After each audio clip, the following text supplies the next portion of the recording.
Blake, why would you keep traveling to a city that's trying to kill you? Toby, the only city that's trying to kill me is Nashville. Welcome to the Church Gear Podcast, where we pull the tech out of the booth and onto the stage to share the most outlandish stories and hidden wisdom from the tech trenches. And now, here are your hosts. I'm your host, Blake Hodges, a man who is ready to blow up his life and move to a city without any of my present problems. And I'm here with my co-host, who has already perfected the art of leaving his problems at home on a trip, the Enneagram 7 in Chief, Toby Walters. Can we hurry up and do this podcast so I can go do something fun? Because I'm tired of sitting in this room and I'm bored because I've been doing the same thing for like 12 minutes a row. People would kill to spend their work hours with me, Toby, and you're trying to throw them away. So in what ways is Nashville trying to kill you, Blake? Financially, Toby, my taxes have gone up $200 a month. So financially, it's coming for me. Okay. Well, you could move out of Nashville, I guess. Then you get into the doom loop. Then you're like, do you want to drive an hour? Yeah. Then you want to move into a small town? Well, and just, move to another state. Who knows if that state will have any good situations as well? It's a good point, but maybe Uncle Elon will build a tunnel system with his boring company that you can move anywhere, and then you're just like when you go to the bank and you put your checks in those little tubes, like whoop. That'd be amazing, because then you could live in Mayberry and have the little small town life. But still have a job that's not like a milkman. Yeah, and you're terrified of flying. We all know this, but are you terrified of the whoop through the tube? If enough people did it, less actually. Because there's something about being on the ground. Maybe I'm not even afraid of flying. Maybe I'm just afraid of the 2 minutes of my death, falling. Yeah. If the whoop feels like you would die pretty quick. Now, one place you always go every year is Chicago, the city you actually travel to. Now, it's a 1-hour flight, but you make it. But also, Chicago has tried to kill you many times. Well, and instead I just drive it now. I filibust the flying part. That's a good point. You have found a way around. It's not a whoop. It's grandma gets behind the wheel, and normal people it takes 7.5 hours, but you do it in a solid 9. Hey, I'm just trying to be safe. So, we go to FILO every year in Chicago, and we also end up in Chicago a lot picking up gear at churches. If you didn't know, if this is your first time listening to the Church Gear Podcast, we buy gear from churches all over America. All 48 continuous states. Even we've had gear shipped to us from Alaska and Canada and other. Are we legally allowed to talk about the Canada gear though? Territories. Isn't there export things? We allegedly have bought gear from Canada. Let's just go with that, just because I don't know the laws. So some of the stories of picking up gear in Chicago has also been wild. Like the first time we went to Christ Community with our buddy Caleb Lepke, and just carrying the moving lights down from the catwalk. Now, do you want to talk about being afraid of heights? Yeah. Carrying something that weighs almost as much as one of my left butt cheeks down a flight of stairs. I mean, that was heavy and scary. And we filled up like a truck and a trailer with their entire PA system. I remember Siggy trying to get the weight correct in the Penske truck to make sure that we didn't go over, because it's like 10,000 pounds. And you and I think there's no way we're going to go over 10,000 pounds. And then as we're loading this entire PA, we're starting to realize, we're getting over 10,000 pounds. Well, Siggy, he accounted for the weight by just dropping a couple pounds himself while we were on this trip, because Toby gave him a smoothie, and this man was a meat and potatoes man his whole life. And so that fiber hit Siggy in the middle of that project. Yeah, in he a was fun gone. way. We were like, where has Siggy been for 2 hours? Yep. Well, smoothie time. I was also thinking one trip. So we went up for the MXU event in Chicago, and that was the night that you and Dave Roediger almost died in downtown Chicago. Again, almost killed. But again, we got great gear. So we unloaded a ton of stuff from Willow Creek. I don't know how long that gear had been sitting in their storage units. I don't know. How old are you, Blake? Somewhere between 7 and 70. Okay, so it was somewhere between 1 year and 5 years. But there was so much gear. And then we did, do you remember how we did the thing where we asked churches, if you're coming to the MXU event and you have gear to sell us, bring it to the parking lot, and then we'll do it all. We'll buy your gear there at the parking lot. Yeah, that worked like gangbusters, didn't it, Toby?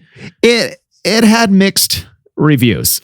But I'm thinking, if you're coming to FILO this year and you have, I don't know, like a Digico 338 or, a Soundscape rig or some Red cameras that you want to sell to church gear, just bring them to FILO with you. Our ops team just called me and they said, just talk to us at the booth. We would love to get a trip set up and we'll come pick it up from you ourselves. And are there any other cities that try and kill us, or is it just Chicago? I don't think people realize this. The street that me and Dave were on, I think 3 people got shot one street over within a 30 minutes of us getting out of there. So that they was really trying to kill us. And if your gear closet is trying to kill you by all of that gear falling on you, maybe fill out a list at churchgear.com. Yeah. And we'll take the risk. Yes. And we're going to take an even bigger risk. We're going to have our riskiest guest on the podcast. Yeah. The most dangerous, the most edited person, the most we've ever had to use bleeps for. The hot take chief himself, Mr. FILO. Welcome, Todd Elliott, to the podcast. Okay. Great to be here again. Is he hot take or hot toddy? Maybe hot toddy and hot takes. That should be your next podcast venture, Todd.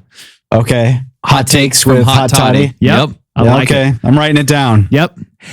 He's also dressed like kind of business casual, like he cares about life. This is a new thing for us, Blake, whereas you and I generally look like we rolled out of a dumpster and we're like, oh, microphones, let's talk. You want to know why I work at church here? It's not because I get to be on this podcast. It's because I get to wear shorts every day. Todd, is this how you normally dress because you're a professional, or did you have something else today you had to look? No, I sort of looked at my calendar and I thought I need to look a little bit professional, and the Church Gear podcast will just get a little bit of professional Todd. Yeah.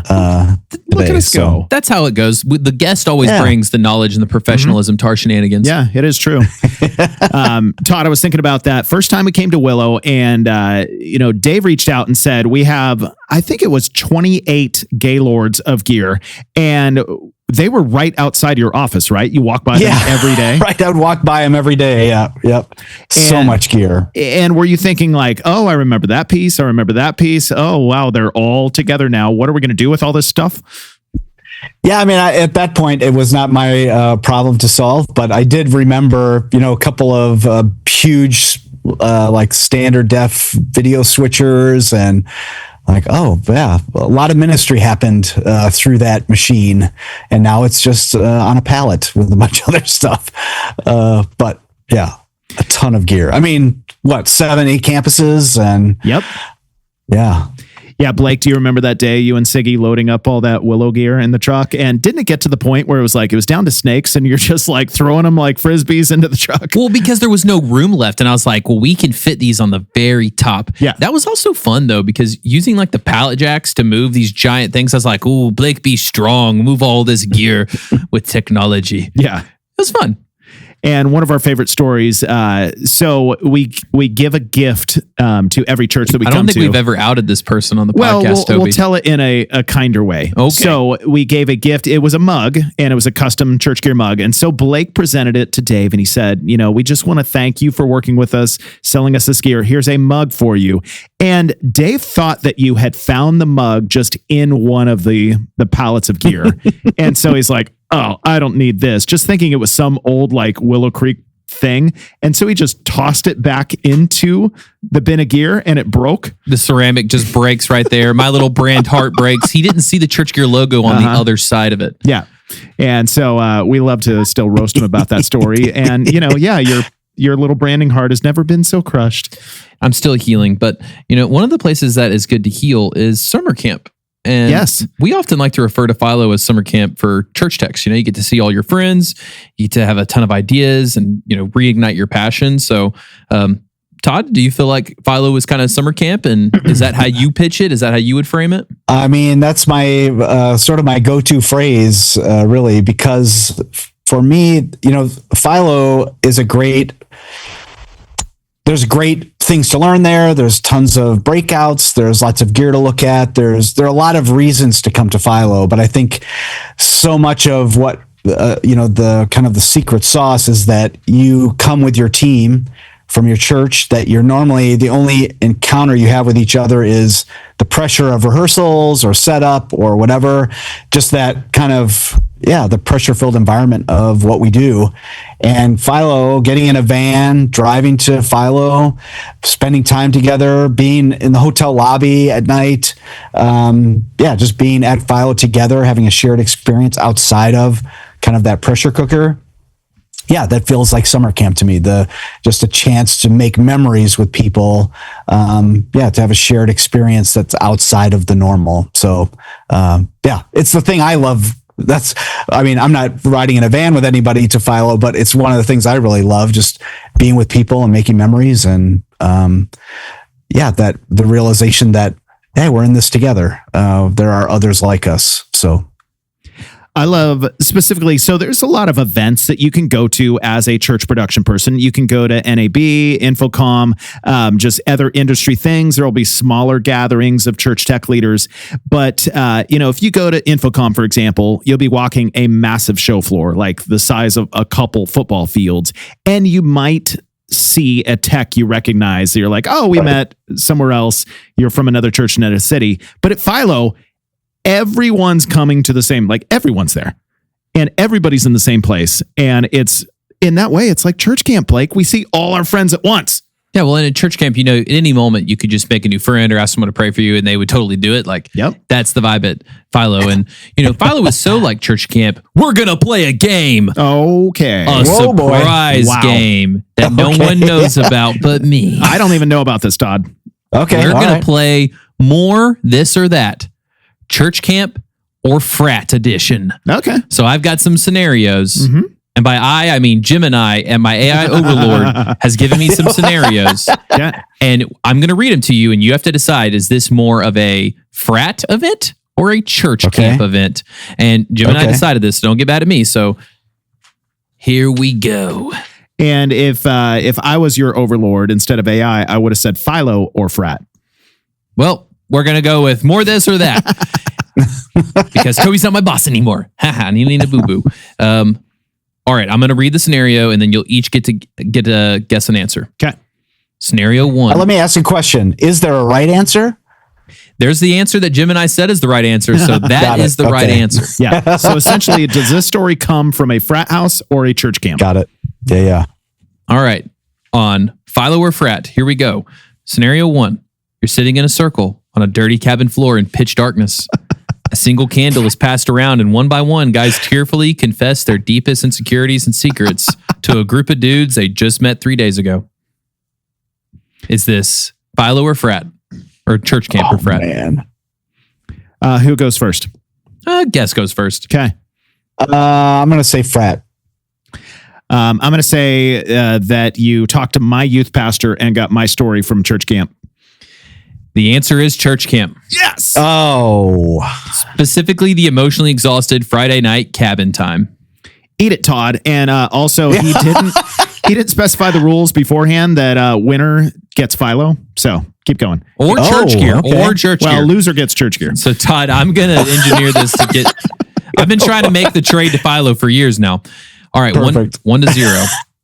Scenario number 2. You're blindfolded while a senior member hands you a cup filled with a blended concoction of leftover cafeteria food, hot sauce, and something crunchy.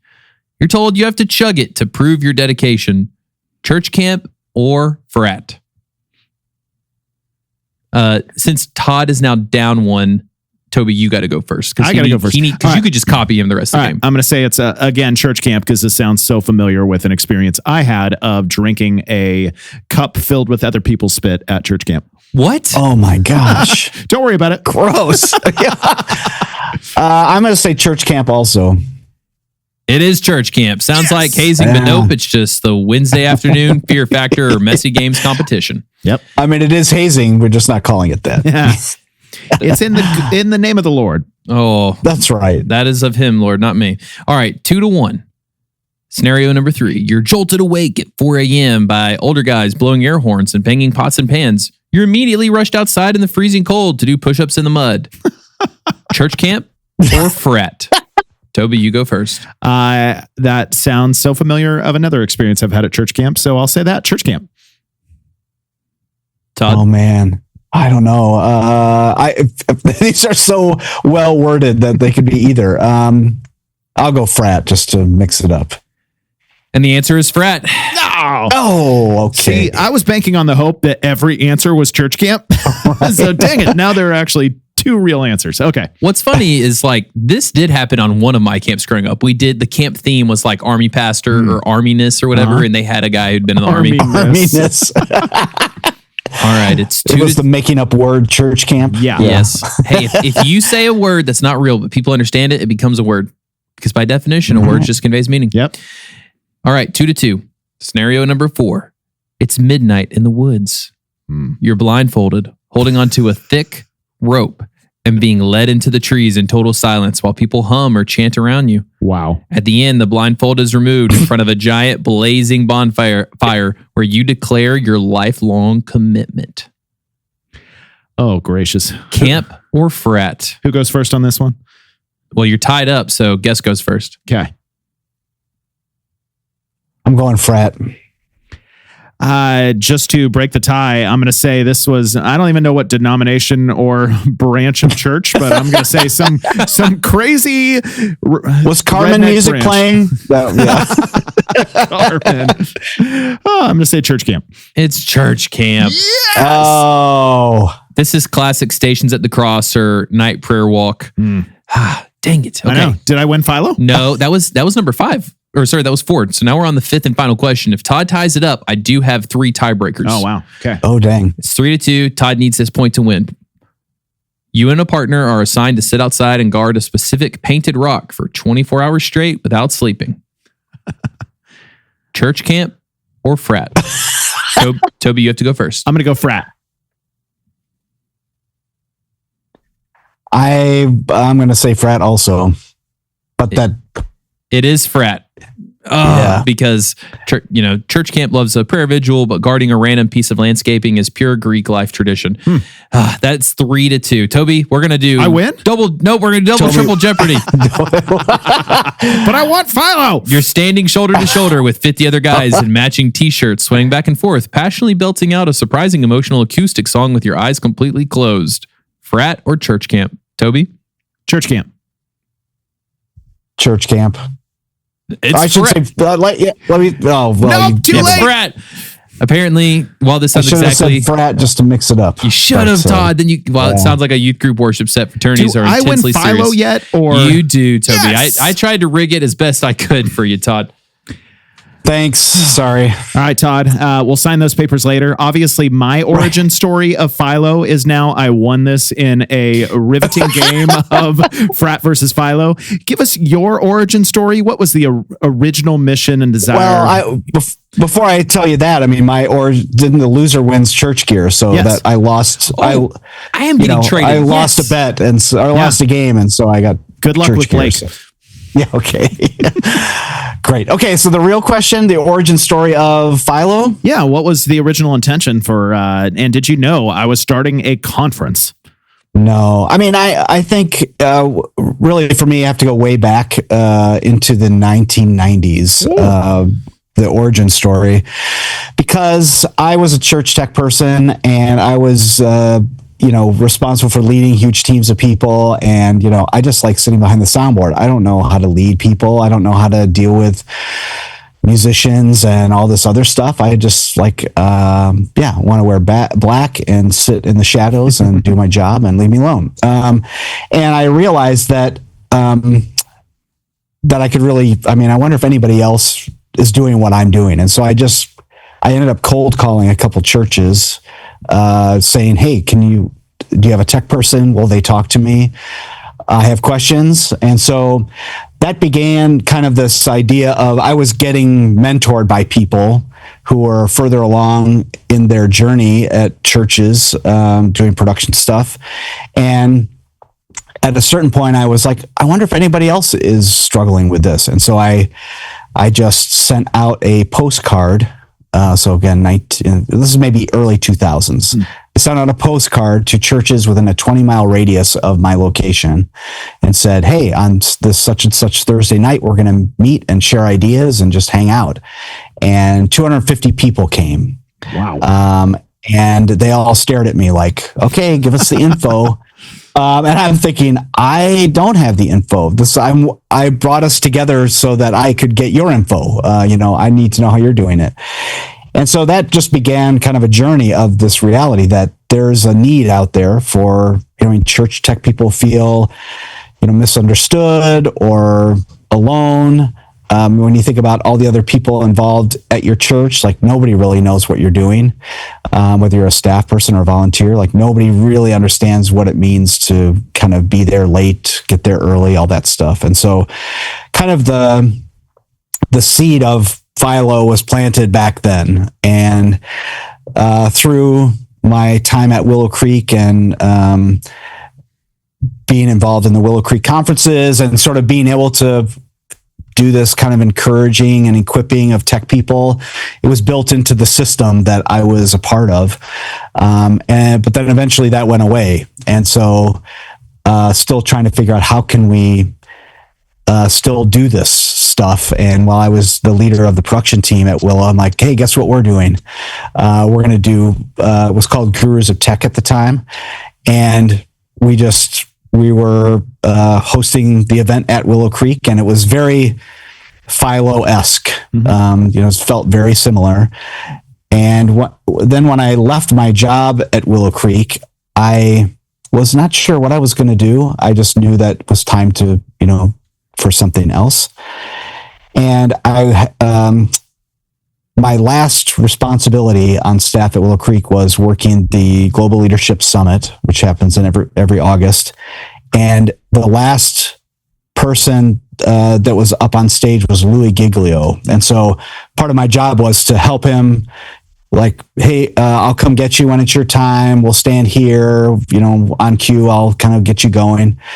And then when I sort of did all that, I just I don't have anything else to do after this. So I'm just going to sit in the front row and listen. And Louis talked about in his message, he was talking about he and his wife climbed the Matterhorn in the Alps, and how he's not a mountain climber. He has no idea how to climb a mountain, but that he was responsible for taking the step right in front of him. Like he could see that step. And so just take that step. And eventually you make it to the top of the Matterhorn. And so maybe he was talking about, you have a Matterhorn in your life and you don't know how it's going to get accomplished. Well, God is showing you the path, and your job is to take the steps. Mm-hmm. And so in that moment, I was like, I don't know what I'm going to do with my life, but I'm pretty sure that FILO is in the future. And there was no name for it, but like this has been part of my DNA for so long. I need to figure out what are the steps to try to accomplish that. Mm-hmm. And so even while I was sitting there, I thought of a couple people I could call, a couple meetings I could do, a group of people I could gather together to just like, hey, let's talk about this. What could this look like? And so that was really, August 7th of 2014 or whatever the exact date was. That was sort of okay, we're going to start working towards something. Mm-hmm. And I guess as we kind of picked up steam, I thought, I think if this stinks, we're just going to shut it down. Like if this does not work, we're just going to stop doing it. And so the first year, it didn't stink, but needed to be kind of tweaked. And so, yeah, each year has been kind of that same story. Like, let's just keep tweaking to make this better. If we feel like this is what God's called us to, and we're still, impacting lives, we'll just keep going. But yeah, so 2014 was sort of the main kind of light bulb moment. Yeah. And then 2015 was the first year of events. So, and how many people came first year? Yeah, good question. So the first year we did 4 one-day events in 4 locations: Chicago, Dallas, Seattle, Denver. Most of it was, where do I know people that will let me take over their building for one day for no money? That doesn't sound like Toby doing the mix for church gear at all. Right. And then what else? And that had a worship team that would lead worship for that day. Mm-hmm. Also just, volunteer their time to do it. And so, yeah, we did it in 4 locations. Honestly, I think altogether we probably had close to 600 people at those 4 events. The reality was, as a production person in the local church, my job had previously been you tell me what you want to do and I will help execute that thing. Whether it's the right thing to do, whether enough people come, that's your problem. I'm just here to execute on your plan. Well, I mean, FILO now is like, okay, not only do we need to execute on this plan, like, is it the right one? Will enough people come? Who will we owe money to? Just all those things were now my problem to solve.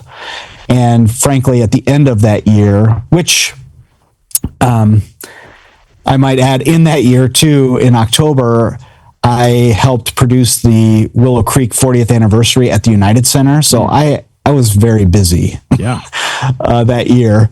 And the stress of, are we going to sell enough tickets to pay for this thing weighed on me so much that I said, I don't ever want to do this again this way. So let's sell tickets to one event and put all of our effort into one event and see how that goes. So then 2016 was a 2-day event in Chicago, where we're at the Yellow Box Church, Community Christian Church at Naperville. Nice. So, yeah. And we've never looked back. Yeah. Like I was thinking his mantra of, if this sucks, we'll stop doing it. But now that he owns Church Gear, Todd, it's the other way around here at Church Gear. If this sucks, we'll just keep doing it. We'll figure it out eventually. I'm laughing through the tears. He's not wrong. There's always something to improve. And so we're always trying to make things a little bit better without trying to be bigger and better. We're not trying to blow anything up.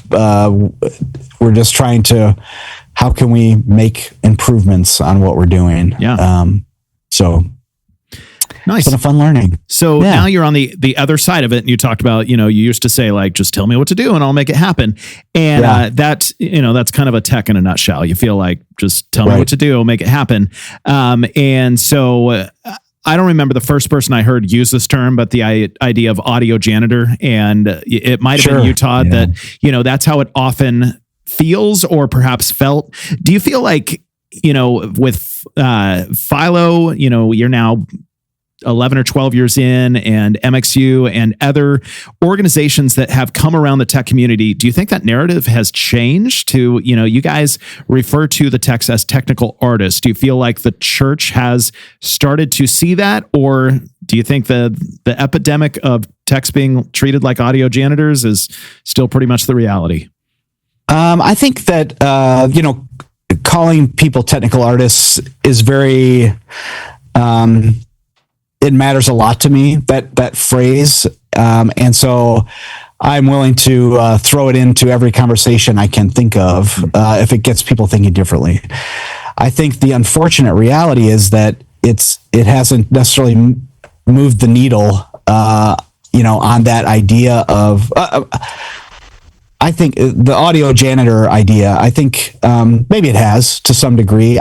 For on one side, if I can, as a tech person, think differently about my job, like that there's artistry involved, that it's not, I don't have to paint or sing or play an instrument, but there's something that I do that requires a level of artistry that's unique to me. And like, I want people thinking differently about it.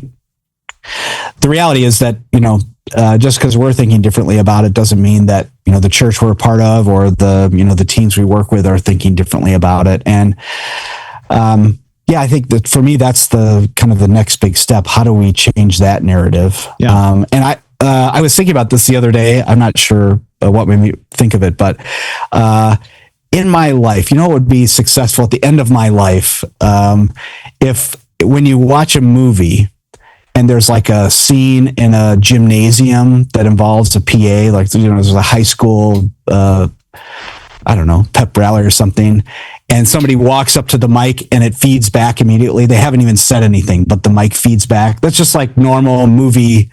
Mm-hmm. You have to do that for the movies to be believable, I guess. That if that would stop, if that never happened in another movie again, that the normal would be the mic works. I don't have to tap on it. I don't have to hear feedback to know that. Anyway, it's maybe out of reach. but it would be nice. It's so funny because I know exactly what you're talking about. They'll tap on the mic, it'll feedback, and that's to like cue the audience that yes, this is a PA, because you expect poor performance in PA, and it's fascinating. I love what you're saying there. Yeah. I just never thought. I think the issue, I think what it comes back to is trust. Yeah. With that person, there's been trust broken on this mic will probably not be on. Mm-hmm. And so now they're feeling the need to like, I gotta, is this on? I gotta, hit it really hard or whatever. And so that's a real issue. And I think, if you've heard me on this podcast before, I'm sure I've said it, are we trustworthy? Can we be trusted to have the mic on when it's supposed to be? I mean, that's just super basic, but I think that little step helps change the narrative at our churches, that we would slowly but surely stop being considered the janitor. It's interesting. I volunteered at my church. I think I can say this. I volunteered at my church this past weekend, running sound for a very small prayer gathering that had some worship elements. And so I was doing running graphics from a computer that was up at the front of the room, but the little touchscreen panel for audio was at the back of the room. So I had a couple of little tricks up my sleeve that I pulled out. I think I can make this work. And so just, I'm doing a friend a favor, and I'm happy to do it. It was great, but the worship person treated me like a janitor. And I was like, we've hardly interacted. There's nothing so far that's happened that says that you should be talking to me this way. Mm-hmm. But it's her past experience has taught her that she, needed to treat me like I had no idea what I was doing. And I'm Mr. FILO, for crying out loud. Yeah. Own it. Todd, you let us know the address of her house and we will burn it to the ground. I was just thinking the flaming bag of dog poop. Which we will use to burn her house to the ground.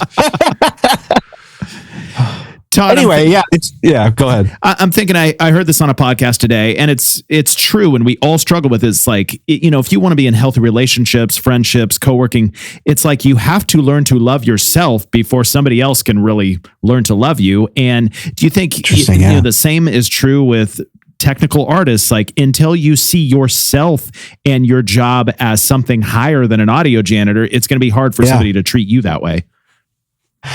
Yeah, that's so good. And, the program that we were doing was very basic, very simple. The whole time I was thinking about how can we do this better? Like, I could maybe run Spotify for my phone, but push it to the TV. I was doing all kinds of work in my head to like, how can we make this better? That, on some level, I wasn't, the size of the event didn't matter, but just trying to like, how can I create an environment for these people, to have a better experience. And I think if I were to do it again and worked with this person again, it'd be interesting. Like, how can I help her trust me more, that maybe she thinks differently about not how she treats me necessarily, but any tech person she's working with. Yeah. And I'm sure a lot of our listeners are thinking, oh yeah, my, whoever, my worship leader, my exec pastor, my lead pastor, whoever it is treats me like a janitor, or at least that's how I feel. How would you advise, stepping into that conversation? What's a first step to start to break down those walls? Say, listen up, jerk. I'm Mr. FILO. That's right. Here's a bag of poo on fire. Here you go. Yeah. No. I mean, I think, like I said, so much of the people we're working with don't really know what's involved. People are imagining what's involved, but they don't really know. And so part of it is just having, an open conversation about the things going on, stuff not working, stuff working well. And so, as a tech person, usually you're only getting talked to when things are going poorly. And you're only ever talking to the pastor when you need something. And so, how about, if we want to be noticed when things are going great, our pastor wants to have a conversation with us that doesn't involve we need or I need or whatever, or this is why this went wrong. And so, to me, I feel like so much of what we're doing is relational, and being considered to be more than a janitor requires a relationship. And I mean, this is maybe a very big step for a lot of people, but like, when's the last time you said to your pastor, hey, I really loved this point in your message? Or, I know it's been really busy. I've been praying for you, in this season, just things that, again, you're building a relationship with people beyond just what do I need from you. I mean, we all feel that way, that I'm more than just what I can do for you, but that's oftentimes in the local church, it's all transactional. We need this in my monitor. I need less of that, more of that. Why aren't you doing this correctly? It's all transactional, which, coming back to the beginning, the thing I love about FILO is like, you're going to have a conversation about life and not about how are we going to, make our setup process more efficient. Not a bad conversation, but there's more to life than just the things we need from each other. Yeah. We're recording this. We batch our podcasts for our listeners. We just did an episode before talking to Todd with NF's front of house and system engineer. I don't know if it's come out before this or after. It'll come out after this. Okay. So Todd is starting our April big month. Todd is starting the Keep Sundays Running sale event, which we should just say, let's just pitch it now. Like, if you want to win a Keep Sundays Running kit and you're listening to this in April, you need to go to the link in this episode description. You might get a cool branded cord. You might get a Keep Sundays Running t-shirt, some different techie gear that I don't even know what it does. So you should go to that link and get a Keep Sundays Running kit. And to clarify, we run 2 major sales a year, one every April to celebrate, we celebrate our anniversary, but this year the theme is Keep Sundays Running, which is what our tech community does every single Sunday. So to celebrate our techs, we're giving crazy discounts. Like, some of our gear is discounted more than it's ever been. Ever. This was the most I may have ever seen Toby sweat in a discount meeting. So if you want a chance to win one of the 50 Keep Sundays Running kits, go to the link. And if you want to buy something that'll make Toby maybe regret his decisions, this is the time. Yeah. All right. So back to NF's front of house engineer. We're talking about, in the comments, somebody mixing rap. Everybody says, oh, that's easy. Like, you just have a vocal and some tracks. But as we're talking to him, the things that he's doing, the amount of tracks, the time code, the clocking stuff, the system deployment, and all these different things. And, like you said, it's often a misunderstanding. Like, other people don't understand what church production people actually do. What do you think, Todd, about using some technical language to intentionally impress those you work with? So maybe you go to your worship leader and you say something like, hey, I just want to let you know that I spent some time this week with Virtual Soundtrack, and I was working on your vocals because there's some comb filtering that's happening in this room because of the fan shaped. And so I used a couple different plugins. So I'm going to try something different so that the clarity of your vocal really shines through. I feel like the worship leader would be like, what'd you say? But give me some more of that. Yeah, right. I mean, I don't know what you said, but it sounds like you're trying to make me sound good. Yeah. Yeah. I definitely, I think so much of, that relational component is, how can I serve you more? Like, I think, when I was working at a church that we were portable, so we met in a high school theater, and I was so burnt out I just remember sitting behind the console and rehearsal's about to start, and I'm thinking, no one cares. No one cares that I'm like this fried. And for whatever reason, in that moment, I'm just, kind of glassy-eyed looking down at the stage, and I see the drummer, and I'm like, oh, that drummer is a single dad. I wonder how he's doing. And nobody's talking to him either. I'm like, wait a second. If I want this to be different, then I need I need to be the first one to make the move. If I want someone to ask me how I'm doing, I need to reach out. And so from that moment, fortunately, that was very early on in my journey. I just made that a point of, I'm going to go out of my way to build relationship with people, even though I'm an introvert. I want someone else to, come find me and just, okay, there are things that maybe we need to work out, but how are you and how's it going? And how can the thing I'm responsible for make your life easier? Instead of just always wanting other people to do that, how can you make my life easier? What I'd noticed is nobody was, it never happened. Yeah. So it probably never would. And so, how about I start this process? Yeah. And I think, building up that relational equity, that's so much of just intelligent leadership and relationships in the world. I'm thinking some real world examples, like if your pastor's wearing like a weird pattern tie, and it's not coming through well on, the cameras or on the live stream, as opposed to saying to your pastor, like, hey, can you wear a less busy tie? Because that one doesn't look good. Right. That's immediately your pastor is going to think, all right, you audio janitor jerk. Right. But if you say like, hey, I just want you to know when you wear a busy pattern tie, it messes with the refresh rate on our blah, blah, blah, because we did cinema cameras so we can make, you come through like a movie star in the movies. We want to make you look good. And also like your sermons are so good. I do not want anybody to be distracted by a busy tie pattern.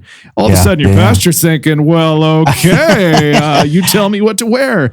And the same thing with your drummer. Like if you're trying to say, hey, you're hitting the cymbals too hard. Like we really need you to back off, of reframing it and saying, I don't know if you know this, but like cymbals are very similar frequency to female vocals. And so when you hit them hard, they come through the vocal mic, and that has to, drop the vocals. And we really want to make your snare and your kick shine, because like that just is the whole basis of the music. Like just learning to communicate to your people is going to elevate how they view you in incredible ways.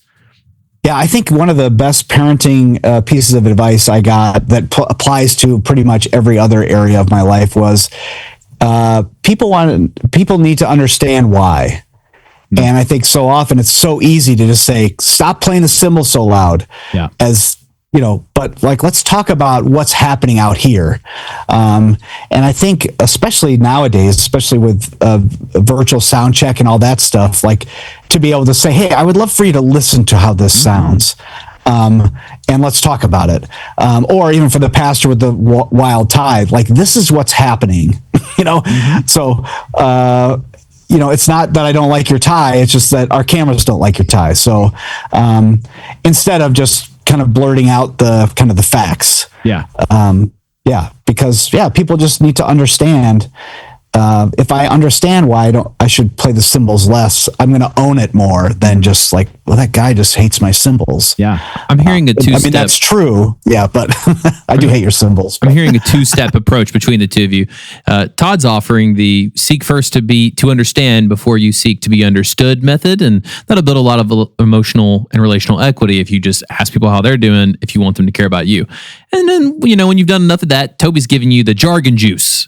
If someone doesn't believe that you know the skills or you have the right thing to say, just use some jargon juice. Say a bunch of jargon. I do it all the time. The click-through rate on this email campaigns, marketing revenue. Like the jargon juice, though, I use too often can be like too much salt in your potatoes. So I like seek to be understood, or to understand before you're seeking to be understood. And then every now and then hit them with some jargon. Yeah. And I'm thinking overall, what Todd, I think you're trying to say is you're going to have to learn how to communicate. And this is really hard for introverts that like to be behind the scenes. But if you want to elevate the way that your leadership, the way that people work with you, how they view you, you're going to have to learn these communication skills and these interpersonal skills. And I think too, the reality is that if you're leading a team and you're super uncomfortable with what we're talking about, like maybe this isn't the right space for you. Like, I think there's nothing wrong with that either. But I think, so often people get thrust into positions because, I like circuitry. So, let's put you up behind the soundboard when maybe I don't know anything about music. And the fact that it might not be a great fit is not a bad thing. It just let's do some work to find out where the better fit is. Yeah. Gotta do some soul searching, and I do my soul searching at FILO. So, Todd, tell me some new things that I can look forward to this year. You know, what's some new things people can look forward to? What's some things that are going to stay? Because you're like, these things are rocking and rolling. Play the hits, you know? Yeah. Yeah, I mean, I think to your point, we're playing the hits. We're doing our best to create a great experience for people. Main sessions, breakouts. I mean, I think right now you can go to the website and see who some of the breakout teachers are. So some people, you've seen before. Some people are totally new with topics we've never talked about before. I'm even teaching a breakout, so watch out. Yeah. So that's new. I haven't done that in a few years. I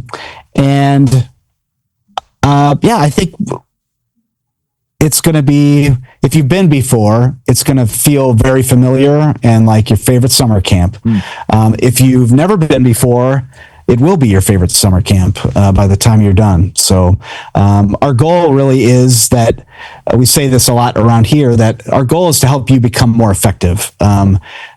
And the end goal is so that your church can become more effective. Like that if you become the best version of yourself as a tech person, as a Christ follower, as a human being, you're going to show up different and more effective at your church, which makes the local church more effective at reaching their mission potential. And so with everything we do, with every stupid game we play, with every worship set, with every message, every breakout, the whole goal is like, we want you to become more effective. And some of that is just being reminded of the fact that what you do matters, and that you're more than what you do. I mean, I think that's, you're not just defined by, the last mistake you made or the last great mix that nobody said anything about. That you're a child of God and you happen to be a tech person also. So yeah, I love that. I'll just throw out another impassioned plea. It is like summer camp. It is so much fun to see all your friends. Todd, what's your breakout on this year? I think it's, I think you think I would know the title of it.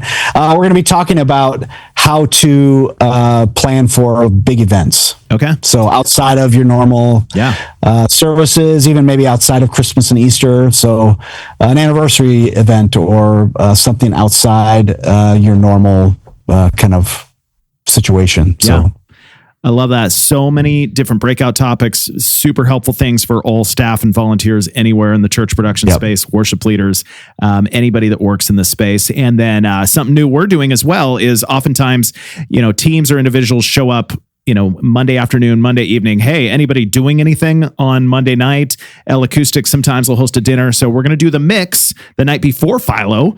Nice. Give something for the community to come together. And so we're hosting it at Heritage Church in Lake Zurich. So with our friends at Amplio, with El Acoustics, there's a bunch of ClearCom, Resi. There's a bunch of us helping put this on. So we're going to feature really good Chicagoan food, not Jets Pizza. Blake, that's not Chicago deep dish, Blake. I'm bringing it from Smyrna. Yeah. But the mix beforehand, we got FILO, you got the Amplio after party. If you got signed up for that, like this is the event of the year. Don't miss this time. I mean, we only go to one conference every single year with the whole team. So there's a reason that it's at FILO. I guess we should also tease, Toby, we're giving away like a bunch of new gear at FILO. Us and House Right have partnered together. And we've got some new gear to give away. Yep. Not used. Nope. New gear. Brand new. If you're at the mix or at FILO or at the, find us and scan the QR code and think about it. There's not, people are like, I never win anything. We've got multiple pieces of new gear and like, you got some decent odds and you'll win. There's a lot of other prizes as well, but this is going to be pretty fun. Like come check it out at our booth. Toby will be walking around with a cart. It'll be neat. One lucky church or unlucky will win Blake. You're one of the prizes. Well, no, Todd has won me by losing the game. Oh, that's true. So, Todd, another thing we're losing is the tech takeaway. My guy, me, and Toby all are holding a metaphorical shovel right now, and we are digging a grave to throw the tech takeaway into it. Oh, dang. We're burying this closing segment that we've had for over 200 episodes. Yeah. We actually psyched someone else out because the episode order got messed up. Like I think someone else thinks that they gave the first. It's got to be Todd. It has to be. Todd, you are going to be the first one to give the Keep Sundays Running that we've ever done. So what is a way that you could tell our audience to keep Sundays running? What is just a unique piece of advice from Mr. FILO himself, not the audio janitor, on how they can keep their Sundays running? There we go. You know what? When you told me that we were talking about this, the first thing that came to my mind was I was helping out a church. This is going back a few years, and the TD was on vacation, and so my goal was to not call him for any reason. Like I'm gonna make this happen without bothering you on vacation. I told the whole team we're not gonna call him. We're just gonna let him have a vacation. It's gonna be amazing. And it was a campus that did the church that did campusing. So they were doing broadcasts to each campus. This is before Resi was a thing. And so it was a little bit complicated. Anyway, something wasn't working. And finally I broke down and I'm like, I got to text him at least. And so he's like, go back behind the rack and, jiggle this cable. And I'm like, okay, that seems a bit sketchy to begin with. So, but then I go back there and it is like a rat's nest of like gaff taped, extra loops. It was a mess. And I'm like, I don't know. I feel like if I wiggle one thing, it's going to loosen something else. And, we're going to lose some other big thing. And I had two big feelings in that moment.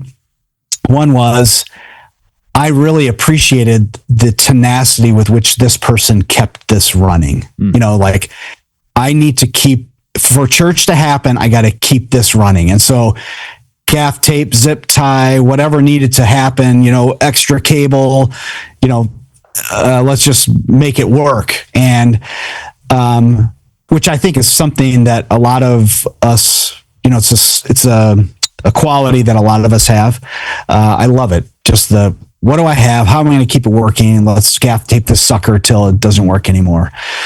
The reality, though, was that nobody in the church knew how precarious this whole thing was back here, because of they didn't want to spend any money, or maybe they didn't trust the person. But I feel like he didn't do a great job of telling people, hey, I'm going to gaff tape this and it's going to work for longer, but I just want you to know that we're coming up on a decision point here. And I think part of me being there, that's what I was there to help, I guess, point out. But I think the Keep Sundays Running, yes, use gaff tape, as much gaff tape as you need, but also make sure that you're sharing the responsibility of the thing continuing to work with your leaders. This is not all on your shoulders. And so include them in, we're going to keep this working for another couple of weeks, but there's a chance that this could go down. And, we'll get out zip ties again to make this work. But, help me decide what needs to happen here. No, not just carry it myself. Yeah. So that approach to the long-term, short-term is so wise, Todd. I mean, Toby, if you notice, it's keep Sundays running, plural, not Sunday. Yeah. Because he was doing enough to keep Sunday running. Yep. But long-term, all those Sundays, they stack. Eventually, you got to make a change. So thank you, Todd, for giving us our first Keep Sundays Running on the Church Gear podcast presented by House Right. You got anything you want to plug? You got anything coming up or important that you want to point people to? Well, the first thing I want to plug is a friend of mine wrote a really great book, and I have been enjoying the digital copy of this, but I have the what is this? It's a physical copy. So Toby Walters, Sacred Spaces, Modern Production. Yeah. Great read. Nice. Way to go for making it happen. Yeah. You know what it's like to write a book. So I do. Yeah. So you can go to my website, churchgear.com. And sorry. Todd's delivering. So what do I have to plug? Yeah. The FILO conference is coming up May 5th and 6th in Chicago at the Willow Creek Church in South Barrington, Illinois. We've got some great main session speakers. So we have Jackie Glass, who's been a coach for FILO for us personally, and just has some great insight on kind of whole health. What is that when your whole life kind of leads to healthy Holistic? So yeah, holistic. Thank you. So eating right, exercise, how you think about work, that sort of thing. We also have Alec Takahashi, who's probably been on your podcast before. Yep. He and I are going to have a conversation just about kind of his experiences and kind of what he's up to. So I'm really excited about. We haven't had a kind of a tech person in the main session slot in a few years, and so I'm looking forward to that. And then Ian Simpkins, who is the pastor at the Bridge Church in Spring Hill, Tennessee, actually. He's been around FILO a little bit through different relationships, and so we're excited to have him join us. And like I said, you can go to our website to see all the different breakout teachers that are coming and all the manufacturers and companies that are going to be there, kind of joining in the fun. You can see all that on our website, philo.org. So that's what's happening. Love it. Looking forward to seeing you guys in a little bit. I can't wait. In person. Mostly because when I get to FILO, all my work's done. Most of the work in church gear is springtime. And it's your birthday. Oh wow! I forget about my birthday during FILO because I'm just trying to get to FILO. But yeah, me and Chelsea don't me and Chelsea share a birthday, or it's the same week? She's May 10th. Okay, I'm May 6th, so we're almost birthday twinsies. So yeah. And then, Toby, you're right in June. How old are you going to be? Almost there. How old do you think I am, Todd? If you were guessing by looking at me. You're not going to hurt my feelings. I love asking this question to people. My boys at church thought that I was in my 40s. I'm going to say 34. All right. I'll be 33. Yeah. Pretty close. Boom, Not okay. bad. Pretty close. Yeah. One to grow on. Well, thank you, Todd, for joining us. We can't wait to Thanks see for you. having me. And if you're still listening to this and you haven't signed up for FILO, Yeah. Come on. Don't be a crazy person. come hang out with us. Thanks for hanging out with us. We hope to see you back next week for more absurd stories, tech takeaways, and overall buffoonery here at the Church Gear Studios. All right, Blake. So I feel like we should share your birthday at FILO and let everybody give you a spanking.